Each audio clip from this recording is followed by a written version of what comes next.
योजना, क्योंकि मुख्यमंत्री जी के दिमाग में जिस प्रकार किसने आइडिया दिया है पता नहीं, लेकिन लोगों को एक साथ जयपुर में लाकर के ये तो दिखा दिया प्रधानमंत्री को। प्रधानमंत्री ने उसका उपयोग सरकारी तौर पर नहीं किया। यहाँ पर मंच पर प्रदेश अध्यक्ष बोले थे, अब आपके ओम प्रकाश माथुर जब कह रहे थे कि ये तो सरकारी कार्यक्रम था इसलिए मैं नहीं आया, लेकिन प्रदेश अध्यक्ष बोले। प्रधानमंत्री ने कांग्रेस के ऊपर जिस प्रकार का आरोप लगाया वो लाभार्थी वाला, वो अगर योजनाओं का चर्चा करते, बाकी सारी बातें करते कि हम राजस्थान को दे भी गए, राजस्थान को देने को मिला भी राजस्थान को उससे, क्योंकि 2100 करोड़ की योजना मिली और जो आपके 13 जिलों को जो 35,000 करोड़ की योजना का सकारात्मक लाभ देने की बात राजस्थान को मिला। इस सम्मेलन से राजस्थान को बहुत ज्यादा खर्च नहीं हुआ बल्कि मिला भी लाभ। तो उसके लिए, क्योंकि अब कांग्रेस को चिंता का विषय हो गया कि अगर 35,000 करोड़ की योजना 13 जिलों में लागू हो गई और जिस प्रकार की स्थिति बन गई तो इनकी स्थिति तो होगी ना। और साथ जो 2100 करोड़ की विकास की योजनाएं दे गए, अजमेर में एलिवेटेड रोड दे गए, माउंट आबू वगैरह सीवरेज दे गए, बहुत सारी चीजें दे गए जो कि धरातल पर दिखेगी, लेट देके लेकिन देके गए। अब तो इसका कांग्रेस अब कहे क्या, कहेगी कि इसका दुरुपयोग हुआ आपके रहते हुए, क्योंकि आपके प्रधानमंत्री जब आते थे तो आप बुद्धिजीवियों का सम्मेलन करते थे, क्योंकि उनका आम लोगों से जुड़ाव नहीं था। ये बात तो सही है, बुद्धवाली जी आप कह भी सकते हो, क्योंकि मैं और आप भी गए थे उस सम्मेलन में। यहाँ क्योंकि प्रधानमंत्री बुद्धिजीवियों के बजाय आम लोगों के साथ मिलकर के राजनीतिक तौर पर जो लाभ दे गए भाजपा को, कह गए कि आप भाजपा की कांग्रेस, तो कांग्रेस के लोग बैलगाड़ी नहीं वेलगाड़ी कर गए। तो ये सारी बातें जो आरोप प्रत्यारोप लगा गए, इसलिए चिंता का विषय कांग्रेस को बना। ये बात तो सही कही जा सकती है, लेकिन लाभार्थियों को जो संपर्क कराने का, संवाद करने की बात कही थी वो नहीं हो पाई, ये मैं कह सकता हूँ। ठीक बात। अलका जी, कांग्रेस ये भी कहती है कि आप जिन योजनाओं से, आपकी जो योजनाएं हैं उनसे वास्तव में अगर किन्हीं योजनाओं से लाभ पहुंचा भी होगा तो मूलतः आपकी योजनाएं हैं नहीं। वो कांग्रेस की योजनाएं जिनका या तो आपने नाम बदल दिया या थोड़ा बहुत स्वरूप बदलकर उनकी बहुत बेहतर तरीके से मार्केटिंग करने की कोशिश आप कर रहे हैं। देखिए, नाम निश्चित रूप से हमने बदला क्योंकि सिर्फ एक गांधी परिवार ही नहीं है। हमारे यहाँ पर महात्मा गांधी हैं जो स्वच्छता से हमने जिनको जोड़ा, हमारे यहाँ सरदार पटेल हैं, हमारे यहाँ दीनदयाल जी उपाध्याय हैं, हमारे यहाँ श्यामा प्रसाद जी मुखर्जी हैं। एक परिवार के साथ योजनाओं को जोड़ने का काम हमने नहीं किया। हमने उस तरह से योजनाओं का नामकरण किया कि आम आदमी उससे जुड़ाव महसूस करे। अब नहीं, प्रधानमंत्री थे, नहीं प्रधानमंत्री थे, लेकिन सिर्फ वही प्रधानमंत्री थे ऐसा भी नहीं है।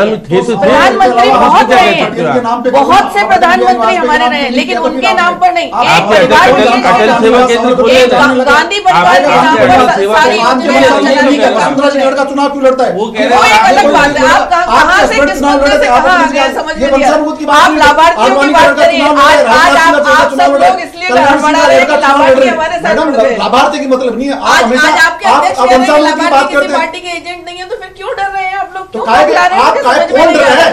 आप वंशानुगत नहीं है क्या? आप वंशानुगत नहीं है क्या? आपके हस्बैंड पहले एमएलए थे, मंत्री थे, आप बन गए। आप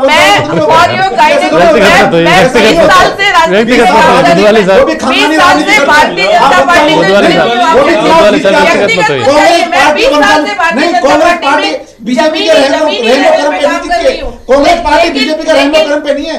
आप एक बात बताइए बुधवाली साहब, एक मिनट दीनदयाल जी, दीनदयाल के अलावा और भी तो बहुत सारे नाम हैं, उनके अलावा भी नाम लो ना आप तो। सर एक बात बताइए बुधवाली साहब, अलका जी सुनिए, बुधवाली साहब, पीवी नरसिम्हा राव के नाम पर कितनी योजनाएं चलाई आपने, कितनी जगह कोई अब आपने भवन बनाए हो, स्मारक बनाया हो, कुछ और बनाया हो, कहीं एक जगह नाम लिख दिया वो पीवी नरसिम्हा राव का, या आपके जो अधिवेशन है उनमें कहीं तस्वीर भी दिखाई देती हो पीवी नरसिम्हा राव की, तो मुझे बताइए क्यों नहीं दिखाई देती? देखिए, क्योंकि उन्होंने एक ऐसा पाप किया था, राजनीतिक पाप, इन्होंने जो गलती जिसकी तोहमत कांग्रेस कभी नहीं लेना चाहती, लेकिन जिसको कांग्रेस हमेशा अपने से दूर रहना चाहती है, जहां कांग्रेस अपने आप को एमएलएस महसूस करती है। अच्छा खैर उसको छोड़िए, बहुत संक्षेप में एक मिनट आप बहुत समय बहुत कम बचा, सुनिए बहुत कम समय बचा, सुनिए एक मिनट प्लीज, अलका जी सुनिए, बुधवाली साहब बहुत संक्षेप में बताइएगा कि आपकी किन योजनाओं का नाम बदलकर ये लोग झूठा क्रेडिट लेने की कोशिश कर रहे हैं, बहुत संक्षेप बताइएगा। अलका जी जवाब देंगे, बहस में इतना ही समय बचा है। अलका जी ने खुद जेपी साहब स्वीकार किया कि हमने बहुत सारी योजनाओं का नाम बदला है। अब इन्होंने कौन सी योजनाओं का नाम बदला है, कौन सा ये बार बार कांग्रेस पार्टी की ऐसी क्या नीति थी? आज बीजेपी का राज है, कल कांग्रेस का आएगा, फिर बीजेपी का आएगा, ये तो सत्ता आती है और चली जाती है। अगर योजना में अपना समय खत्म करना चाहती है ये राजस्थान की मुख्यमंत्री या हिंदुस्तान का प्रधानमंत्री, या अगर ये लाभार्थियों के नाम पे झूठा, 100 योजनाओं के नाम पे, किसान के के नाम पे, गरीब के नाम पे, किसान के क्रेडिट कार्ड के नाम पे, खाद के नाम पे, अगर बेरोजगारी के नाम पे, आप भाजपा पर आरोप कर रहे हैं, अगर आप राजीव गांधी पाठशाला का नाम बदल दिया, आप भाजपा पे हमला करते हैं, के किसी नाम पे इन्होंने राजनीति कर ली, ये तो वही घूम के हिंदुस्तान के कहीं ना कहीं भारतीय जनता पार्टी संकीर्ण विचारधारा के नाम पे। कल मैं डिबेट में, आपके डिबेट में बैठा था, जहां ये लग रहा था कि इन्होंने की 3500 मदरसों में इन्होंने 2500 पुस्तकें आज भी मदरसों में धूल छांक रही है, वहीं आपके कार्यालय में पड़ी है। ये बांटने के नाम पे, अधिकारियों के नाम पे आप संस्कृत तो उर्दू में कोई फर्क नहीं होना चाहिए। ये लाभार्थी जो ना, ये कल आपके जो है डिबेट में जो ना, जवाब दीजिए, अलका गुर्जर जवाब दीजिए। देखिए जेपी जी, कांग्रेस पूरी तौर पे बौखला गई है। अभी तक आप सुन लीजिए, अभी तक इनको लग रहा था कि हमारा राज आ गया है। डॉक्टर साहब लेकिन एक लाभार्थी सम्मेलन जो माननीय प्रधानमंत्री जी ने किया, उसी से इनकी हवा खिसक गई है। और अब ये बिल्कुल अच्छे तौर पे डरे हुए हैं और हर चीज को लेके हर चीज में प्रधानमंत्री मोदी जी बौखलाए हुए हैं, इसलिए ऐसा नाम कर ले रहे हैं। लेके कांग्रेस में घबराहट फैल रही है। घबराहट नहीं है, गरीबी का नारा आप लोगों को भी अच्छा कहलवा दिया आपने, सीनियर लीडरों को बंद कर दिया, आडवाणी जी को, मनोहर जोशी को, आपने तो ठीक है मैडम, पूरी स्थिति लागू कर दी। प्लीज अब सुनिए, अब मैं श्याम जी आप मैडम कपड़ा अच्छी चीजें बोले आप जेपी साहब की बात। ये जुलाई के महीने में शुरू हुआ और जुलाई के महीने में ही खत्म हो जाने वाला लाभार्थी का मुद्दा है श्याम जी, या चुनाव तक चलेगा? इस मुद्दे में कुछ दम है? देखिए जेपी शर्मा जी, जब तक चुनाव आचार संहिता नहीं लगेगी तो ये निश्चित रूप से उसको अपनाएंगे। आप क्योंकि जिलों में ले जाएंगे, विधानसभा क्षेत्र में ले जाएंगे।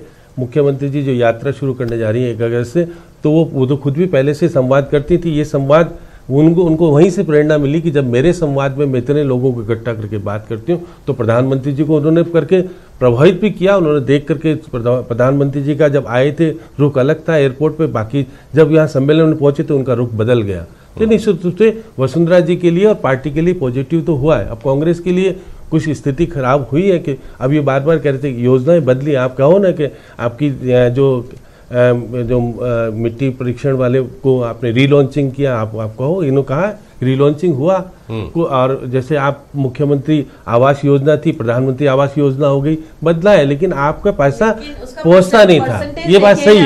ये अरे आप सुनिए बुधवाली जी, क्योंकि देखिए प्रधानमंत्री ने, अलका जी जरा सुन लीजिए, मतलब किसी न किसी स्वरूप में सम्मेलन में सीधे तौर पर बातचीत करते तो निश्चित रूप से एक अलग निखार आता। वो बातचीत नहीं हो पाई, वो बात अलग है। इन्होंने कहा कि हम संवाद करेंगे। संवाद आप बताते अलका जी का कहाँ हुआ? ठीक है सर, केवल निश्चित हुआ नहीं हुआ, मैं मौजूद था वहाँ पर, सीधे तौर पे नहीं हुआ। आपने जिसको चाहा उसको सीधे तौर पे इतनी बड़ी सभा में संभव नहीं था। वो छोटे ग्रुप्स में होता तो फिर भी हो जाता। समय खत्म हो रहा है, लोगों से सीधा समय खत्म हो रहा है। प्राइम डिबेट में आप सभी मेहमान शामिल हुए, बहुत शुक्रिया आप सभी का। आज के लिए बस इतना ही, नमस्कार।